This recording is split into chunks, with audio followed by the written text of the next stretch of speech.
All right, good morning. We'll go ahead and get started with the meeting. I see no reason, there's no official report come out of this, so no reason for a roll call. We'll just jump in. We have several members of the committee that are actively engaged in hand-to-hand combat over a portion of the redistricting map in Sheridan County and a little bit in Natrona County, I guess. So what we want to do, Chairman Anderson and I and the committee, is we've got an hour. We want to punch through some things really quick, but I think as a general overview, some things we want to look at is to get some information, a little deeper dive on some subject matter for the overall committee. And you'll look at our list that we've got. And I think Director Parfit, we've got some questions of you. Some of this will come definitely with DEQ. But looking at, guideline 12 for bonding has been an issue of discussion. We come around too with the feasibility study for the agreement state status, looking at how that ties in and may be necessary with rare earth minerals. I see Glenn's here. Thank you for coming. Both Chairman Anderson and Don Burkhart are looking at, and we'll work on our agenda as we go, but the development of hydrogen within the state of Wyoming, hurdles, obstacles, opportunities. And the other item that I have on here, we only got 13 pages of these, was to take a look to get a report from Wyoming's Oil and Gas Conservation Commission, sort of an update on the work we've done before. Also look at their overall structure to make sure they're set up and running very well. And that was a topic that had been put in. Also think we need to discuss a little bit further Class 6 wells. And then this also ties into Class 2 wells in light of carbon sequestration. I think we need to get a better understanding as a committee on the unitization process with that. So I think as a 30,000 foot flyover with it, those are going to be some of those informational things that really do catch a lot of the topics that were put in for the members. And so I think in the interest of time, what I'd like to do is maybe have Director Parfit come up, hit through anything that I might have missed and what you might need in way of time, if you could, and then we'll quickly punch through and let anybody else speak on their requests that they want. All right, thank you, Mr. Chairman. There were three topics that you had mentioned, the guideline 12 feasibility study for thorium, and then the Class 6 wells and the unitization. Let me just tackle the feasibility study first, if I could. This would entail a feasibility study for expanding the agreement state status that we currently have for uranium mining and milling and the byproduct associated with that. What this interim topic would cover would be basically limited source material, namely thorium, through the rare earth mining process. From what we understand from those entities that are doing this, is that you generate thorium in enough volume that it would require a source material license from the Nuclear Regulatory Commission. And like what we did with the uranium mining and milling, we did a feasibility study first to determine whether or not it was worth pursuing. Are there other states that have done this before? What would be the cost to stand up a program? How many FTEs would the agency need to implement that type of program, and so forth? So that would be the first part is the feasibility study, and then the interim topic would be to evaluate that feasibility study and determine if you need to want to pursue that. And a timeline on the feasibility study, do you think? The timeline on the feasibility study, I would think that we would have a report by the 1st of July. So it would probably be past the first meeting. So the discussions would occur in the second and third meetings of the interim. One other topic as well, and I know you're aware of this, and it was out of Campbell County repurposing industrial sites, which would be the closure of coal mines, and how do you preserve the rail infrastructure or some of those things. And so your thoughts on that? Yeah, that's certainly something that we could explore a little deeper, but there is a process that exists already within the land quality division. But if we want to further explore that to ensure that all the opportunities that we desire are there. So it may be worthwhile then to have the department say, here's a process. And I know the issue in Campbell County is then have them come in and say, this is what we're trying to get to, and see if there's any bridge that might be necessary. Would that be fair? Yeah, I think having a presentation from the land quality division on how the process currently works would be worthwhile. Okay. And then we've got one more, but we'll wait and see what Senator Rothfuss, how enthusiastic he is, and him and Representative Heiner on turning into industrial siding. Oh. Yeah, and it seems like we've had an interim topic on industrial siding for or proposed bills on industrial siding for as long as I can remember every year. So I'm happy to continue to get the dialogue. Okay. Committee, any quick questions on that at all? So okay, Director, if you hang around, we appreciate it. I know you're heavily involved in all our meetings. We want to make sure we structure it so it works well for your staff as we get the agendas out, stuff. Yeah. Glenn, did you want to come up? Maybe I'll let Senator Anderson and Representative Burkhart, you guys maybe help me get my mind around what we could do this summer to be productive in the hydrogen realm. Yeah, thank you, Mr. Chairman. Yeah, we submitted a brief interim request regarding hydrogen. 3 parts really to let the Energy Authority provide a status update on activities. We would love to have some of the industrial partners themselves come in and give their own perspectives on the opportunity, but also the challenges and barriers that they face. And the third piece, which we're aiming to have ready by the end of April for the April date, would be to have at least a framework of regulatory and policy gaps, both pertinent to Wyoming and further afield. That's the intention of the request, but we're happy to go where you want us to go with that as well. Mr. Chairman, I'm really interested in hearing about hydrogen hubs, since we could use our natural gas for that, and what we can do for hydrogen hubs in Wyoming. So that would be, like you say, the industry. It'd be nice to hear from them what they think we could do. And we certainly want to corner at least a hydrogen hub, but maybe not the only hydrogen hub. But so I'm hoping we can hear about that. Mr. Chairman, yes, we would include at least an overview of that in the status report, but by that time, it's a little unclear because we're not sure if the FOA, the funding opportunity announcement from the DOE will be released then. We're not sure if we'd be able to call in the identified partners in the industry for the hub, but we could at least have a somewhat more of a generic response to that from the usual suspects, if you will.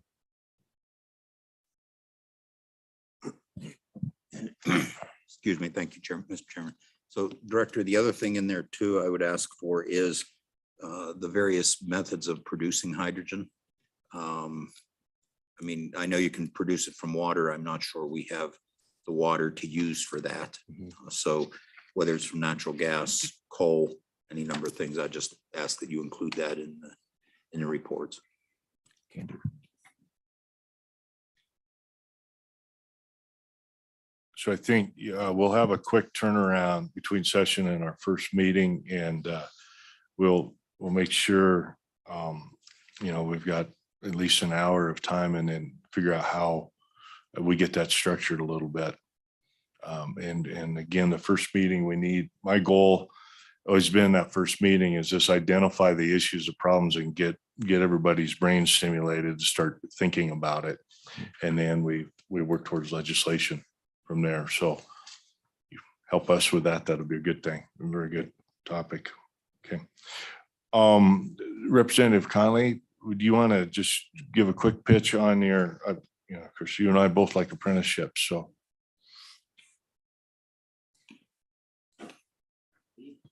Yeah, thank you, Mr. Chairman, members of the committee. And that's why I'm here.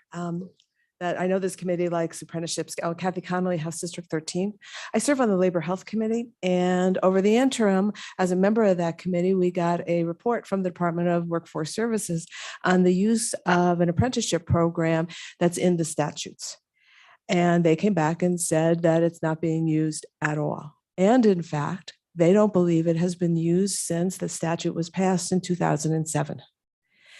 And so I decided I would take it upon myself they came up with a couple of ideas that might be fixes, to follow up with the DWS and then to follow up with the Contractors Association, as well as the feds and the Department of Labor, and to find out that honestly, this statute, which is, let me just pull it up for you, 16.6.901 and 902, it's about a page and a half in the green books, honestly doesn't work.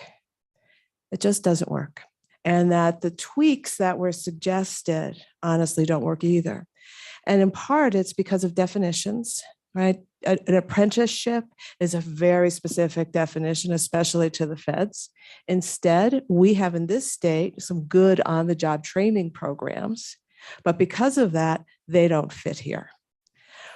There's also a difference between horizontal and vertical construction that this statute doesn't take into account. And that if we are to give a preference, our statute should really understand how this particular statute interacts with our other statutes and how the definitions need to align. So with that, I put in a interim topic suggestion, because honestly, when the three of us were talking on the phone over the interim, it would have been a complete rewrite, right? That's not an appropriate individual level bill, let's face it. And so instead, we decided that we would ask for it to be an interim topic, and this is the best committee to do it because of your knowledge regarding apprenticeships. Okay, thank you. Senator Ossenberger, you willing to take the lead on this as we look at this? All right. Thank you, Mr. Chairman, and I'd be happy to help. Okay, thank you, Kathy. Senator Rothfuss, you want to give us a pitch on your deregulated power zones and incentives? Yeah, absolutely. And will this help Merit Energy up in my neck of the woods if we do this? Mr. Chairman, we had a good discussion about deregulated industrial power zones, and it gets in a later project about giga projects and large scale requirements for energy. And the concept really is that I think we have a regulated utility structure that works very well about 99% of the time. But when you want 20, 50, 100 megawatts of power, we don't necessarily have a system that provides for that. And particularly if you want to set up anything other than a purchase agreement with a regulated utility to get that power, we don't have a good system for it. The legislation that we brought, we ended up tabling in the Minerals Committee with the idea that we would look at it during the interim. It had general support in concept, but we wanted to take a further look and have better testimony and work it through the interim. So I think the concept of needing a massive amount of electrical power generation and bringing that to bear for a large project is something that we should be taking a look at in the context of our regulated utility structure. And it's for business development. I realize the Corporations Committee usually does regulated utilities.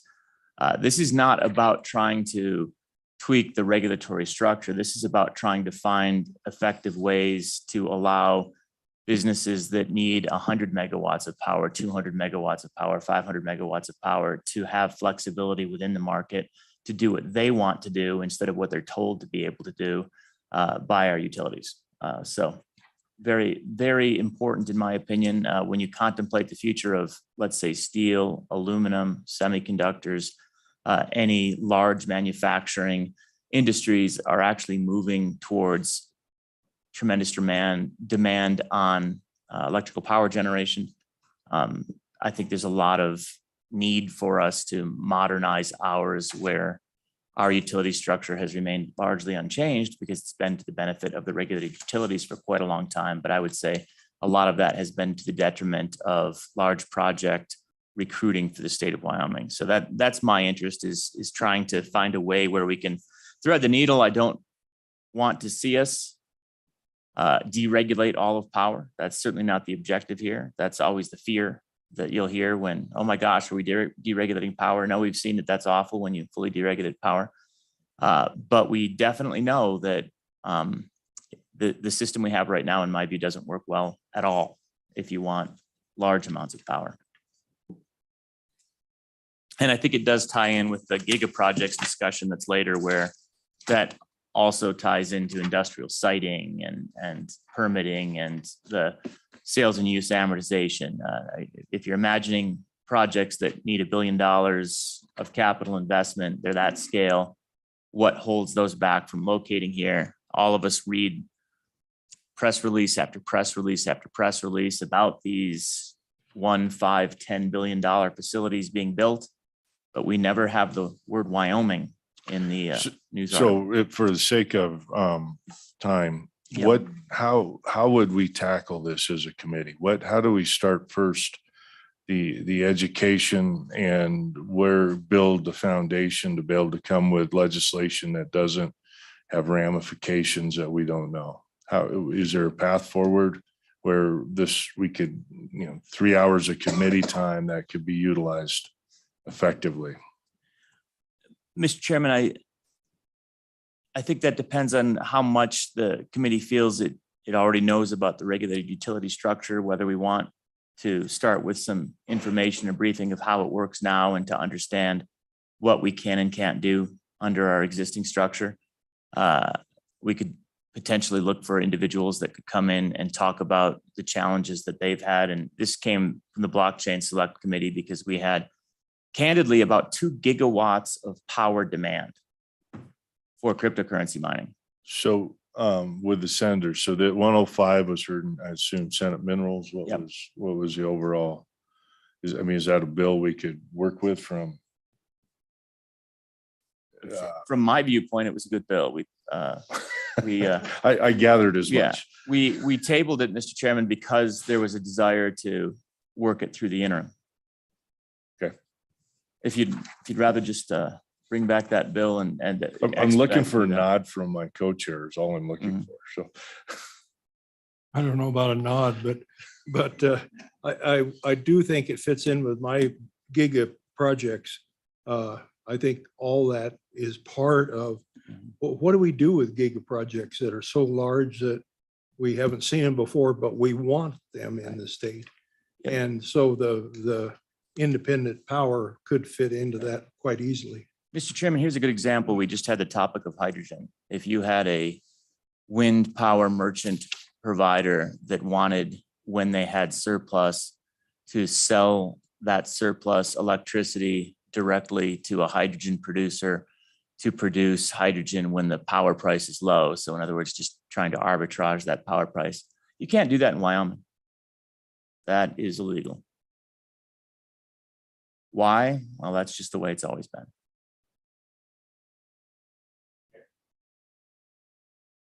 we'll, Takes care of a couple of them. yeah.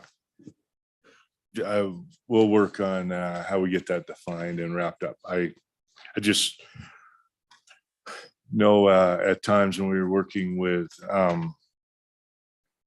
electrical, when we got to cross over with the corporations committee and we were assigned to deal with the regulatory issues with the PSC, I felt as if the committee, maybe the wheels were spinning rather than us getting the results. So I just want to make sure we avoid that. Okay. I think we went ahead and we covered the feasibility study, hydrogen, repurposing industrial sites. Okay, so this is one. We've got 3 requests, I believe, regarding workforce housing coming to this committee.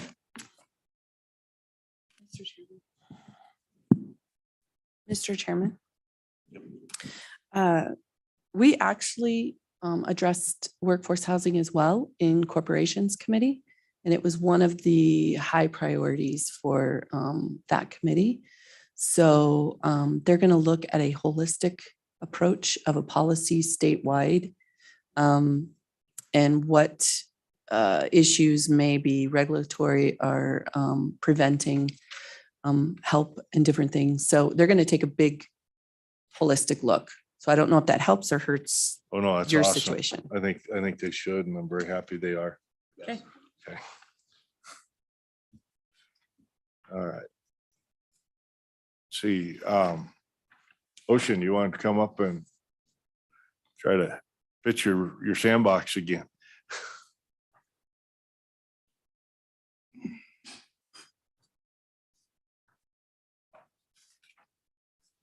Thank you, Mr. Chairman. I won't take much of your time. I think most of you are very familiar with the concept, but I would stand for any questions and also say that I'm in contact with quite a few experts on this subject matter, and I would make sure that they're at your committee meetings if you were to be taking up this topic. So if you have any questions, thank you. Okay, committee, any questions for Representative Andrew? All right, thank you. Okay, Representative Sherwood, you've got something raising amounts on the WBC grants. Yes, Mr. Chairman, I believe this would be a quick conversation, but just with inflation and rising construction costs, right now we have a $3 million cap on those grants and loans. And so I'd like to have a conversation, with the Business Council on whether those are hindering economic development projects and communities. And then if they are, address that. So thank you. You know what question I'm going to ask you before I ask you, don't you? Why didn't we discuss it when we spent all that time last year? Oh, Mr. Chairman, actually, this was brought to me by a constituent in the middle of session. Okay. So Senator Beitman, you've got a request in for Senate File 108. Yeah, Mr. Chairman.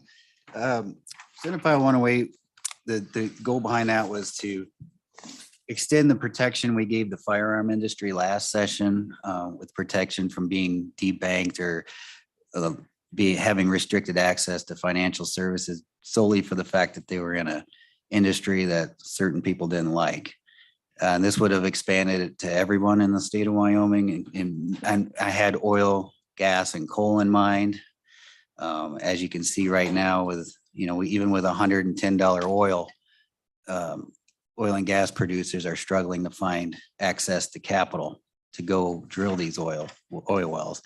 Large banks like Wells Fargo have gotten out of due to ESG, have gotten out of lending to oil and gas companies solely because of its, the social credit scores and stuff like that. So my bill went to the Senate Appropriations Committee. It was well received, but they got hung up on the definition of social credit score.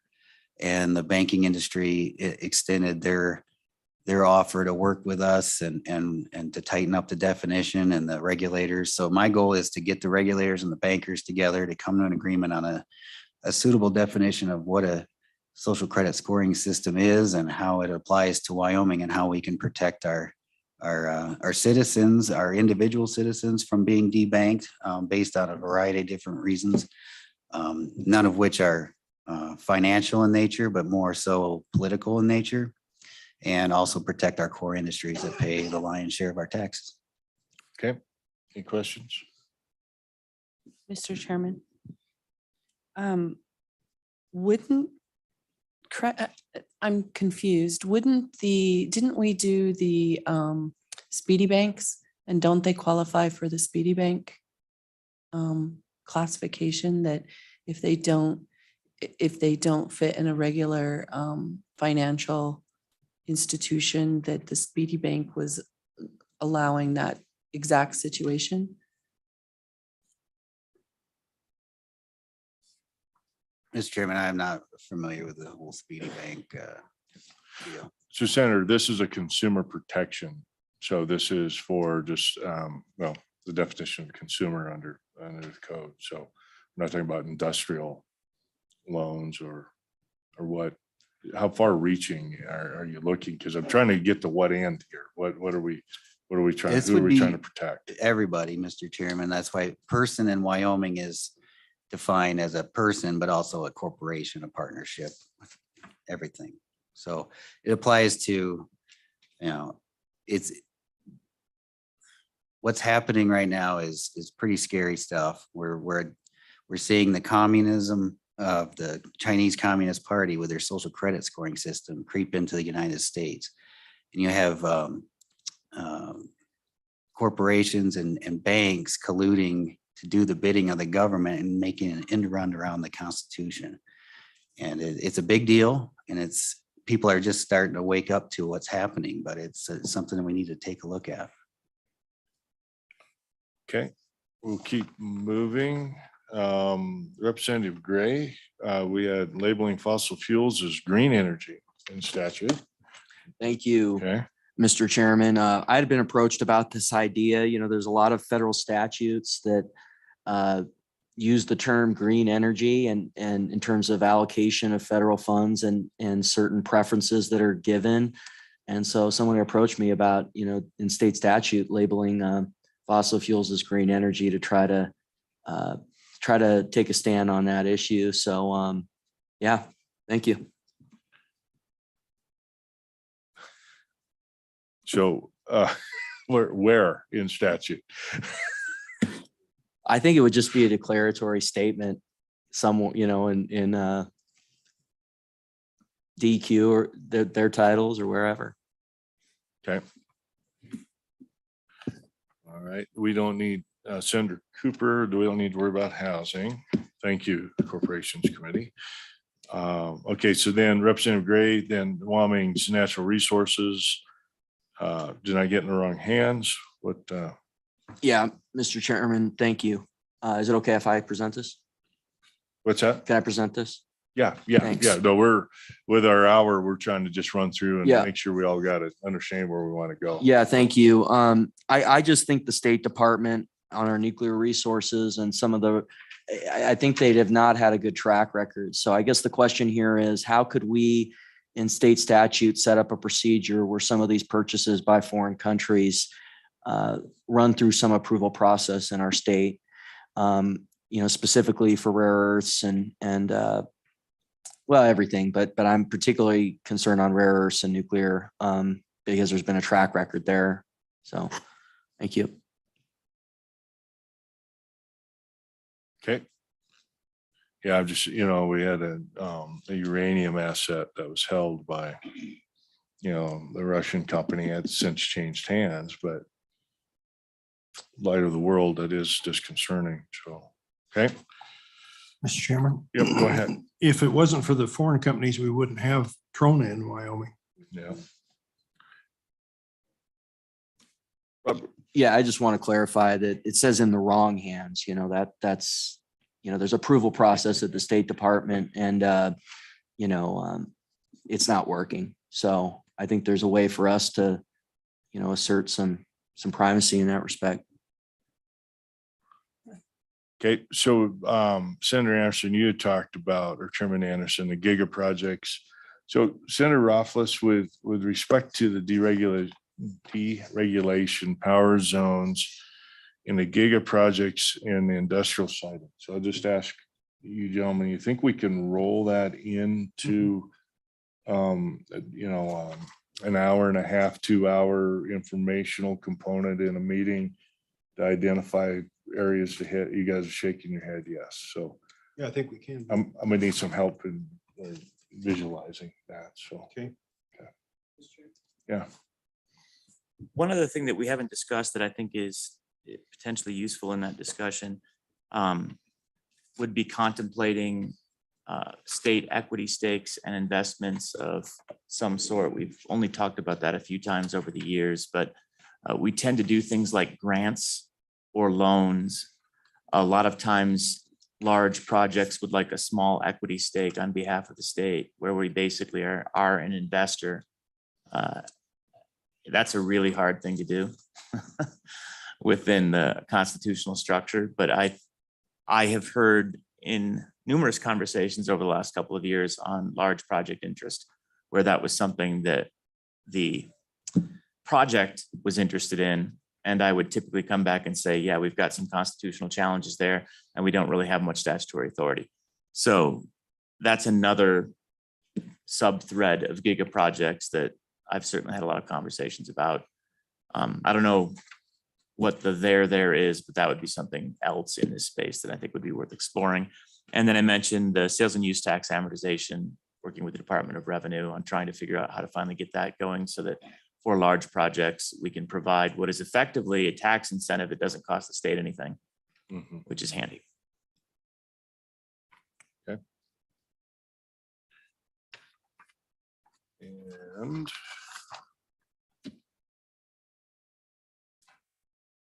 Representative Sherwood, then you had the next one, Wyoming incentives and competitiveness, economic development tools. Yes, thank you. So I envision this being an educational opportunity for the committee to look at our existing tax exemptions and to do a return on investment and ROI on them to figure out which ones are working, which ones aren't, considering sunsetting those that aren't working, but also looking at adapting tax incentives and credits that are used successfully in other states, particularly in the Mountain West region. So that could be what Senator Rothfuss talked about in terms of sales and use tax amortization, revenue bonds, tax credits, development or incentive zones, et cetera, et cetera. So I just want to make sure that we're being as competitive as we can with our economic development tools and that they're actually doing what we want them to do. And so that did come from a conversation with several economic development partners. And then from my constituents, I have heard that, so we have a TIF or a tax increment financing in the books and statutes, but right now there's only one community or where we're at sitting now who's able to use that tool. And so I would love to look at right sizing it so that other communities have the option to use that tool for economic development. So thank you. Okay. And so I already talked, one of the items when we look at the Oil and Gas Conservation Commission was not just well, this is an overlap with DEQ, but just that we get a better understanding again of Class 6 wells unitization and fully kind of understand that full structure as we go through things. The other thing too is we wanted to get I'm looking at Pete, but a bit of a what I want to say a 101 on overall drilling units. We've had that before, but I don't know if we completely. I think we understand the drilling units in the state of Wyoming, but how they tie in with federal units and that interplay. And I think that would be useful for us as we move forward and look at oil and gas issues that come before us. Okay. And then Representative Gray, the soda ash violation from foreign countries, which, the last time you brought this, we tried to round them up and none of them wanted to talk on it. None of the companies, because it's a strong foreign ownership, but. Yeah, thank you, Mr. Chairman. It was an interesting thing. I'm putting that on here again. And this I'd like to learn about. Maybe we need to bring in somebody different. That apparently the companies that own some of the soda ash mines also hold the rights to the synthetic process that is competing with those soda ash mines, which is very interesting to me. But I still think this synthetic process is a trade violation.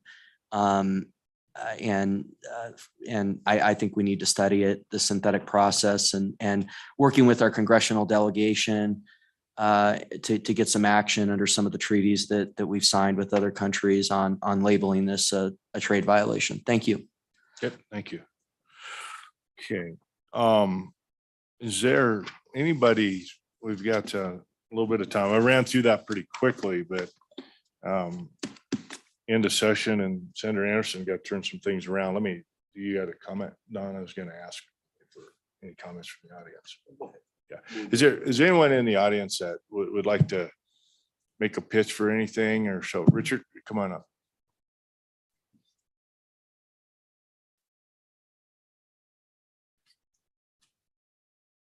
Thank you, Mr. Chairman, members of the committee. My name is Richard Garrett, and today I'm representing the Nature Conservancy, an organization that's familiar to many members of this committee, and to tag along with your expression of interest in how to reuse industrial facilities that might otherwise be discarded, abandoned, or destroyed. The Nature Conservancy would like to participate in that conversation and let you know about an initiative that they are scoping right now that would use some of those facilities to develop renewable resources, primarily solar, on existing disturbed lands, and in that way avoid perhaps renewables disturbing otherwise pristine lands. It's about conservation, of course, but it's also a good reuse of existing facilities. So they would like to be part of that conversation, certainly to give you information about what they're trying to do, Mr. Chairman. Okay. Yeah. Thank you. Anyone else?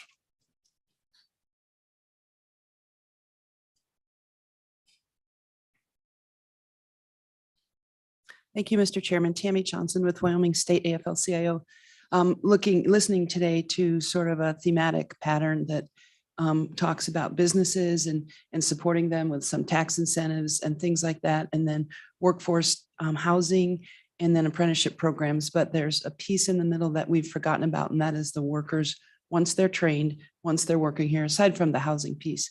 And so I think AFL-CIO would very much like to be involved in the apprenticeship program conversation, as well as looking at this more holistically about if we're going to do really excellent work, economic development in the state, we have to consider the workers and how once we get them trained, we keep them here, how we provide them with good jobs that are good paying jobs with benefits. And so we would like to be a part of that process, to be a positive influence on how we can, once we get our workers trained, we keep them here and find them jobs.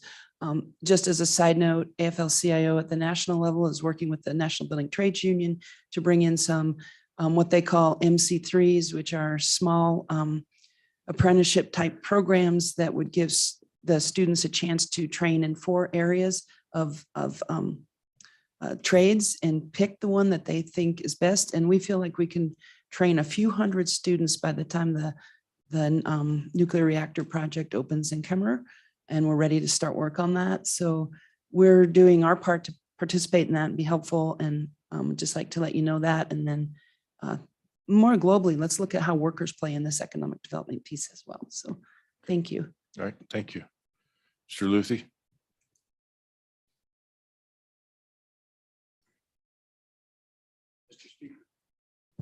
Thank you, Mr. Chairman. Not a pitch, but an offer. The governor offers to continue to work with this committee as he has done in the past. We're happy to do so. I mean, the legislature has been extremely generous to the governor's office, in most respects, but particularly the energy. And as we start dealing with, private companies and others looking to share that money that has been put into the budget, we'd like the opportunity to work with you on how to make that spread the most effective. Governor's most concerned about what I call the big 5: coal, carbon capture, hydrogen, nuclear, oil and gas, and of course renewables. And so we stand ready to work with at any or all your meetings to work with you on this area. So thank you, Mr. Chairman. Randall, you always do this to me, but so I got to ask you a tough question. So then why did the governor veto our footnote directing DEQ to do the feasibility study? Thank you, Mr. Chairman. Unfunded mandate, but the governor also committed to find those funds. He's behind us on that, right? He is. Okay, good. That's what I'm here for, right? Any questions for Speaker Luthi? Randall, thank you. Thank you, sir. Right. Thank you all. Anyone else? All right, committee, this, we got, this is always a tough thing. Oh, go ahead. No, I'm sorry. Thank you, Mr. Chairman. Now, not on our list, but just ask if it's something the committee should address, and it's something that's come up several times in this session and recently on our electricity taxes, on getting some uniformity to those, or do you feel that's something best left to revenue? Or as an individual bill? Yeah, I mean, I think revenue should be the one to really look at that. Yeah, I mean, but Okay. Thank you. well, we've got a pretty good load, you know, so I'm trying to look at, you know, management council is going to be looking at 3 priorities from us, right? Well, you know, there's going to be 3 areas we need to look at. And I guess I kind of lump some of these together. And again, I'll just say in the oil and gas and sequestration, which would be our look at, you know, what we talked about with DEQ and the Wyoming Oil and Gas Conservation Commission and our continued work on the sequestration of CO2, continue to look around and educate ourselves on the issues. I mean, it's important that this committee understands the difference between force pooling and unionization. I mean, those are significant issues we have to understand when we are looked to take the lead on our respective floors. I think pushing the initiative forward in terms of, and I think this would be the rare earth minerals, okay, and the agreement state status. So I've put all those along with the hydrogen discussion into sort of one group. You know, the next group down, and I don't know if people resist me on this, but the apprenticeship in the workforce is just a huge thing. Everybody knows that knows me. And I don't, if anyone objects to us taking a good look at that, Representative Conley gave us a specific statute that we could, we might be able to look at it, knock it out and solve some problems with an easy piece of legislation.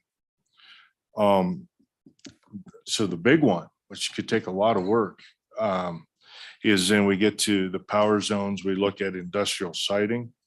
You know, this committee discussed taking a look at the mitigated damage payment. Why are we doing it one way that industry doesn't?